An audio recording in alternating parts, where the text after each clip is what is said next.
जय श्री कृष्ण। धारा चैनल पर आप सभी का स्वागत है। हिंदू धर्म में कार्तिक मास का विशेष महत्व बताया जाता है। यह महीना जगत के पालनहार भगवान विष्णु और धन एवं ऐश्वर्य की देवी माता लक्ष्मी का अत्यंत प्रिय मास है। इसके साथ ही इस पूरे महीने तुलसी रोपण, तुलसी पूजन और तुलसी विवाह का विशेष महत्व बताया गया है। कार्तिक मास इसलिए भी महत्वपूर्ण है क्योंकि यह श्री हरि के शयन काल यानी चातुर्मास का आखिरी महीना है। इसी महीने भगवान विष्णु 4 मास की गहन निद्रा से जागेंगे, जिसके बाद से शादी विवाह जैसे सभी मांगलिक कार्य एक बार फिर से शुरू हो जाते हैं।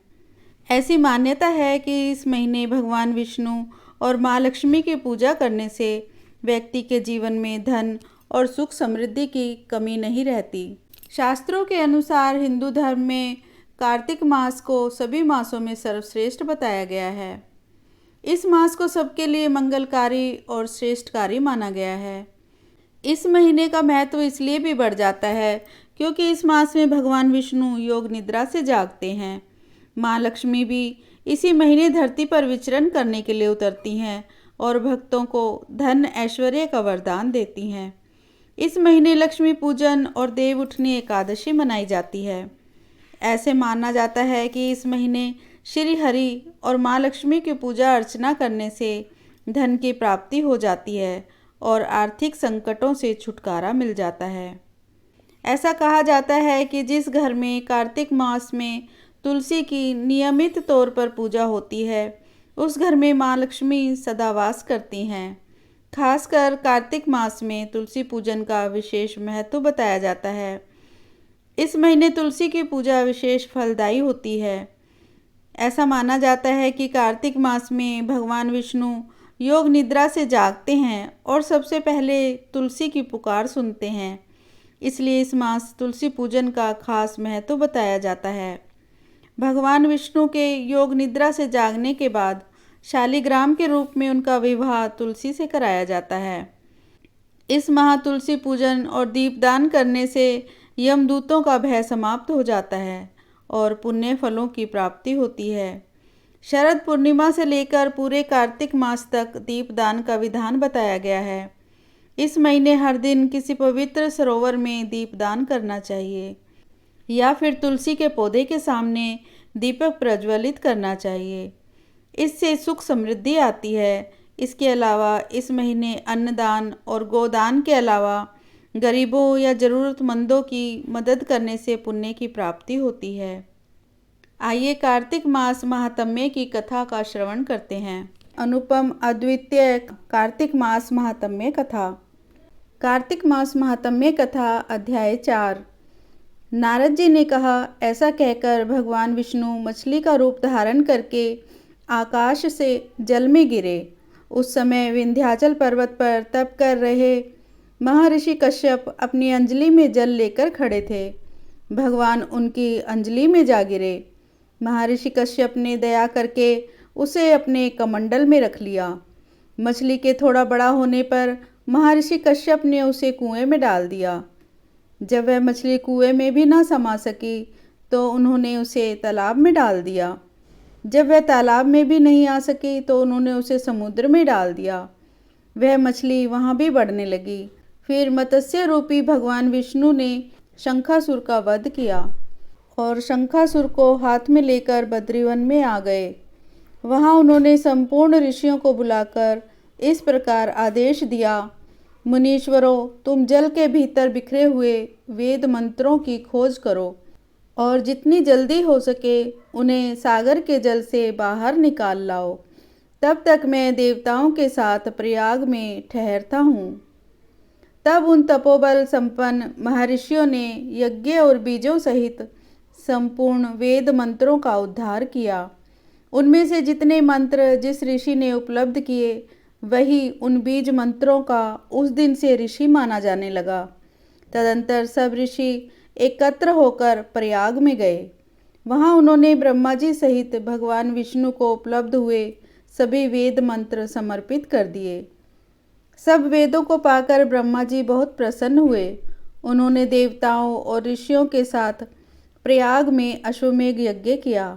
यज्ञ समाप्त होने पर सब देवताओं ने भगवान से निवेदन किया, देवादिदेव जगन्नाथ, इस स्थान पर ब्रह्मा जी ने खोए हुए वेदों को पुनः प्राप्त किया है और हमने भी यहाँ आपके प्रसाद से यज्ञ भाग पाए हैं। अतः यह स्थान पृथ्वी पर सबसे श्रेष्ठ, पुण्य की वृद्धि करने वाला एवं भोग तथा मोक्ष प्रदान करने वाला हो।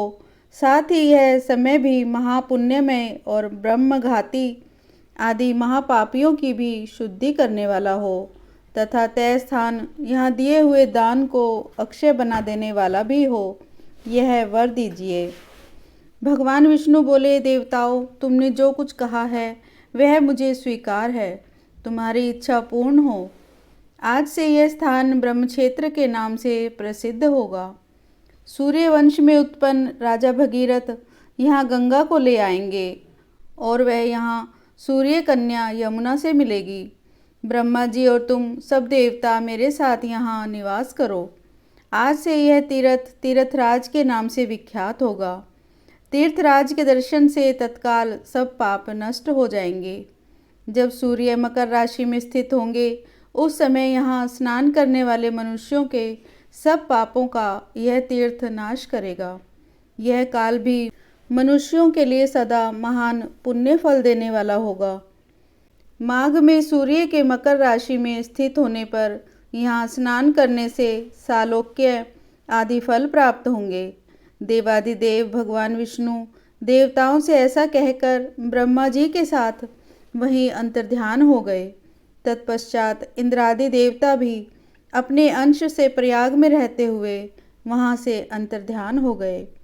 जो मनुष्य कार्तिक में तुलसी जी की जड़ के समीप श्री हरि का पूजन करता है वह इस लोक में संपूर्ण भोगों का उपभोग करके अंत में वैकुंठ धाम को जाता है। इस प्रकार यह अध्याय समाप्त हुआ। ओम श्री कृष्णाय नमः। कथा अभी जारी है। इस माह में दीपदान, स्नान, विष्णु पूजा और तुलसी जी की पूजा के साथ बहुत सी पौराणिक कथाएं भी सुनी जाती हैं। आइए हम भी कार्तिक मास की कथा का श्रवण करते हैं। एक नगर में एक ब्राह्मण दंपत्ति रहते थे। वे दोनों प्रतिदिन 7 कोस दूर गंगा और यमुना नदी में स्नान करने जाते थे। इतनी दूर आने जाने से ब्राह्मण की पत्नी थक जाती थी। एक दिन उसने अपने पति से कहा कि हमारा एक पुत्र होता तो कितना अच्छा रहता। पुत्र की बहू आती तो हमें घर वापस आने पर खाना बना हुआ मिलता और बहू घर का सारा काम भी कर लेती। अपनी पत्नी की बात सुनकर ब्राह्मण ने कहा कि तूने बात तो सही कही है, चल मैं तेरे लिए बहू ला ही देता हूँ। ब्राह्मण ने कहा कि एक पोटली में आटा डालकर कुछ मोहरे रख दे। ब्राह्मण के कहे के अनुसार ब्राह्मणी ने पोटली बांध कर दे दी। पोटली लेकर ब्राह्मण चला गया। ब्राह्मण को सफ़र के दौरान यमुना के किनारे बहुत ही सुंदर लड़कियां दिखाई दी। वे रेत में अपना घर बनाकर खेल रही थी।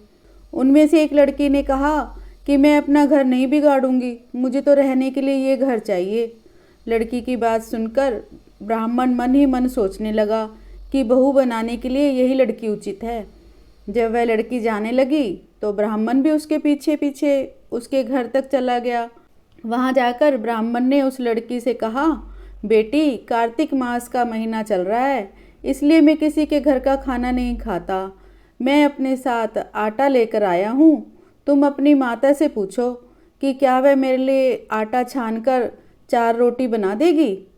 यदि वह मेरा आटा छानकर रोटी बनाएगी तो ही मैं रोटी खाऊंगा। लड़की ने जाकर अपनी माँ को ये सारी बातें बताई। माँ ने कहा, कोई बात नहीं, जाकर ब्राह्मण से कह दो कि वह अपना आटा दे दे, मैं रोटी बना दूंगी। जब वह आटा छानने लगी तो आटे में से मोहरें निकली। वो सोचने लगी कि जिसके आटे में इतनी मोहरें हैं उसके घर में कितनी मोहरें होंगी। जब ब्राह्मण खाना खाने बैठा तो लड़की की माँ ने उस ब्राह्मण से पूछा, क्या आपका कोई लड़का है और क्या आप उस लड़के की सगाई करने जा रहे हो। ये सुनकर ब्राह्मण ने कहा कि मेरा लड़का तो काशी में पढ़ने गया हुआ है, लेकिन यदि तुम कहो तो खांड कटोरे से विवाह करके तेरी बेटी को अपने साथ ले जाऊं। ये सुनकर ब्राह्मण ने कहा कि मेरा लड़का तो काशी में पढ़ने गया हुआ है, लेकिन यदि तुम कहो तो खांड कटोरे से विवाह करके तेरी बेटी को अपने साथ ले जाऊं।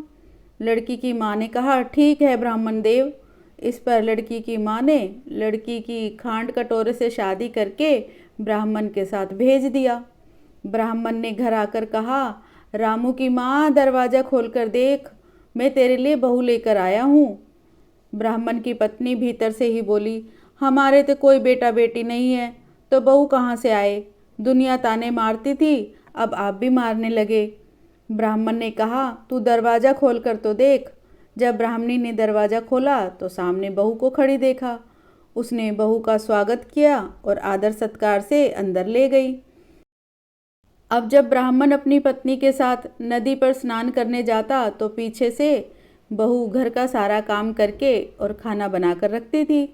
वह उनके कपड़े धोती और रात को हाथ पैर भी दबाती थी। इस तरह बहुत दिन बीत गए। ब्राह्मणी ने अपनी बहू से कहा कि बहू, कभी भी चूल्हे की आग मत बुझने देना और मटके का पानी ख़त्म मत होने देना। परंतु एक दिन चूल्हे की आग बुझ गई। ये देखकर बहू घबरा गई और भागी भागी अपनी पड़ोसन के पास गई और कहा कि मेरे चूल्हे की आग बुझ गई है, मुझे थोड़ी आग चाहिए। मेरे सास ससुर सुबह 5 बजे से गए हुए हैं, वह थके हुए घर आएंगे, इसलिए मुझे उनके लिए खाना बनाना है। यह सुनकर पड़ोसन ने कहा कि तू तो बावली है, तुझे ये दोनों मिलकर पागल बना रहे हैं। इनके कोई पुत्र नहीं है, ये निसंतान है। बहू ने कहा, नहीं ऐसा मत बोलो, इनका बेटा तो बनारस काशी में पढ़ने गया हुआ है। इस पर पड़ोसन ने कहा कि यह तुझे झूठ बोलकर लाए हैं, मेरी बात सच मान, इनके कोई बेटा नहीं है। अब बहू पड़ोसन की बातों में आ गई और कहने लगी कि अब आप ही बताओ मैं क्या करूं। पड़ोसन ने कहा कि करना क्या है, जब तुम्हारे सास ससुर आएँ तो जली हुई रोटियां बना कर देना और बिना नमक की दाल बना कर देना। खीर की कड़छी दाल में और दाल की कड़छी खीर में डाल देना।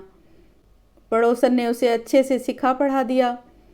फिर जब उसके सास ससुर घर आए तो उसने ना तो उनका आदर सत्कार किया और ना ही उनके कपड़े धोए। जब उसने सास ससुर को खाना दिया तो सास बोली, बहू आज ये रोटियां जली हुई क्यों हैं और दाल भी बिना नमक की हैं। तब बहू ने पलटकर कहा कि एक दिन ऐसा खाना खा लोगे तो कुछ बिगड़ नहीं जाएगा तुम्हारा। सास ससुर को खरी खोटी सुनाकर वह फिर से पड़ोसन के पास गई और बोला कि अब आगे क्या करना है। पड़ोसन ने कहा, अब तुम सातों कोठों की चाबी मांग लेना। अगले दिन जब ब्राह्मण ब्राह्मणी स्नान करने के लिए जाने लगे तो बहू अड़ गई कि मुझे तो सातों कोठों की चाबी चाहिए। तब ससुर ने कहा कि इसे चाबी दे दो। तब सास ने बहू को चाबी दे दी। सास ससुर के जाने के बाद जब बहू ने दरवाजे खोले तो देखा कि किसी में अन्न भरा है, किसी में धन भरा है और किसी कोठे में बर्तन पड़े हैं।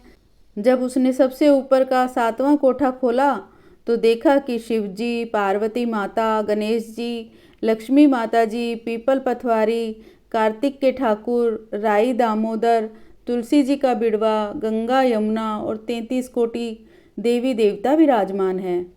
वहीं पर एक लड़का चंदन की चौकी पर बैठा माला जप रहा है। यह सब देखकर उसने लड़के से पूछा कि तुम कौन हो? तब लड़का बोला कि मैं तेरा पति हूँ, अभी दरवाज़ा बंद कर दे, जब मेरे माता पिता आएंगे तब दरवाज़ा खोलना। यह सब देखकर बहू बहुत खुश हुई और 16 श्रृंगार सुंदर वस्त्र पहनकर अपने सास ससुर का इंतजार करने लगी। उसने अपने सास ससुर के लिए अच्छे अच्छे पकवान बनाए। जब उसके सास ससुर घर आए तो उसने उनका आदर सत्कार किया और प्रेम पूर्वक से खाना खिलाया और हाथ पैर दबाने लगी। पैर दबाते दबाते बहू ने कहा कि माँ, आप इतनी दूर गंगा यमुना स्नान करने के लिए जाती हो तो आप थक जाती हो, इसलिए आप घर पर ही स्नान क्यों नहीं करती हो? यह सुनकर सास कहने लगी कि बेटी, गंगा यमुना घर पर तो नहीं बहती हैं। तब उसने कहा, हाँ माँ जी बहती हैं, चलो मैं आपको दिखाती हूँ। जब बहू ने 7वां कोठा खोलकर दिखाया तो उसमें शिव जी, पार्वती जी, गणेश जी, लक्ष्मी जी, पीपल पथवारी, कार्तिक के ठाकुर, राई दामोदर, तुलसी जी का बिड़वा, गंगा यमुना बह रही थी और 33 कोटि देवी देवता विराजमान हैं। वहीं चौकी पर बैठा एक लड़का माला जप रहा है। माँ ने उसे देखकर कहा कि बेटा तू कौन है? लड़का बोला, माँ मैं तेरा बेटा हूँ। तब ब्राह्मणी ने पूछा कि तू कहाँ से आया है? लड़के ने जवाब दिया कि मुझे कार्तिकेय ने भेजा है। माँ ने कहा, बेटा यह संसार कैसे मानेगा कि तू मेरा बेटा है? माँ ने कुछ विद्वान पंडितों से मदद मांगी। पंडितों ने कहा, इस पार बहू बेटा खड़े हो जाएं और उस पार माँ खड़ी हो जाए। माँ ने चमड़े की अंगिया पहनी हो और छाती में से दूध की धार निकलकर बेटे की दाढ़ी मूछें भीगे और पवन पानी से गठजोड़ा बंधे, तब मानेंगे कि यह इस माँ का ही बेटा है। उसने ऐसा ही किया। चमड़े की अंगिया फट गई और छाती में से दूध की धार निकलकर बेटे की दाढ़ी मूछें भीग गई। पवन पानी से बहू बेटे का गठजोड़ बंध गया। यह सब देखकर ब्राह्मण और उसकी पत्नी का खुशी का ठिकाना नहीं रहा। ये थी कार्तिक मास की कथा। हे कार्तिक के ठाकुर, जैसे ब्राह्मण और ब्राह्मणी को बहू बेटा दिया वैसे सबको देना। कार्तिक मास की कथा कहने, सुनने और हुंकारा भरने वाले सब पर कृपा करना। जय ठाकुर जी। ओम श्री कृष्णाय नमः। कार्तिक मास में तुलसी जी की आरती अवश्य करें। कार्तिक माह में माँ तुलसी की आरती सबसे अधिक श्रवण की जाती है। आरती है, तुलसी महारानी नमो नमो, हरि की पटरानी नमो नमो, धन तुलसी पूरन तप कीनो, शालिग्राम बनी पटरानी। धन तुलसी पूरन तप कीनो, शालिग्राम बनी पटरानी, जाके पत्र मंजरी कोमल, श्रीपति कमल चरण लपटानी। धूप दीप नैवेद्य आरती, पुष्पन की वर्षा बरसानी, 56 भोग 36 व्यंजन, बिन तुलसी हरि एक न मानी। सभी सखी मैया तेरे यश गावें, भक्ति दान दीजे महारानी। नमो नमो तुलसी महारानी, तुलसी महारानी नमो नमो, तुलसी महारानी नमो नमो, हरि की पटरानी नमो नमो। जय तुलसी मैया। भगवान हरि विष्णु की आरती। कार्तिक मास में सबसे ज़्यादा की जाने वाली आरती है ओम जय जगदीश हरे। ओम जय जगदीश हरे, स्वामी जय जगदीश हरे, भक्त जनों के संकट क्षण में दूर करे। ओम जय जगदीश हरे। भक्त जनों के संकट, दास जनों के संकट क्षण में दूर करे। ओम जय जगदीश हरे। जो ध्यावे फल पावे, दुख बिन से मन का, स्वामी दुख बिन से मन का। सुख संपत्ति घर आवे, सुख संपत्ति घर आवे, कष्ट मिटे तन का। ओम जय जगदीश हरे। मात पिता तुम मेरे, शरण गहूँ मैं किसकी, स्वामी शरण गहूँ मैं किसकी। तुम बिन और न दूजा, तुम बिन और न दूजा, आस करूँ मैं जिसकी। ओम जय जगदीश हरे। तुम पूर्ण परमात्मा, तुम अंतर्यामी, स्वामी तुम अंतर्यामी। पार ब्रह्म परमेश्वर, पार ब्रह्म परमेश्वर, तुम सबके स्वामी। ओम जय जगदीश हरे। तुम करुणा के सागर, तुम पालन करता, स्वामी तुम पालन करता। मैं मूरख खल कामी, मैं मूरख फल कामी, मैं सेवक तुम स्वामी, कृपा करो भरता। ओम जय जगदीश हरे। तुम हो एक अगोचर, सबके प्राणपति, स्वामी सबके प्राणपति। किस विधि मिलूं दया मैं, किस विध मिलूं दया में तुमको मैं कुमति। ओम जय जगदीश हरे। दीन बंधु दुख हरता ठाकुर तुम मेरे, स्वामी रक्षक तुम मेरे। अपने हाथ उठाओ दया करो शरण लगाओ, अपने शरण लगाओ द्वार पड़ा तेरे। ओम जय जगदीश हरे। विषय विकार मिटाओ पाप हरो देवा, स्वामी कष्ट हरो देवा। श्रद्धा भक्ति बढ़ाओ, श्रद्धा भक्ति बढ़ाओ संतन की सेवा। ओम जय जगदीश हरे। जय जगदीश हरे, स्वामी जय जगदीश हरे। भक्त जनों के संकट, दास जनों के संकट क्षण में दूर करे। ओम जय जगदीश हरे।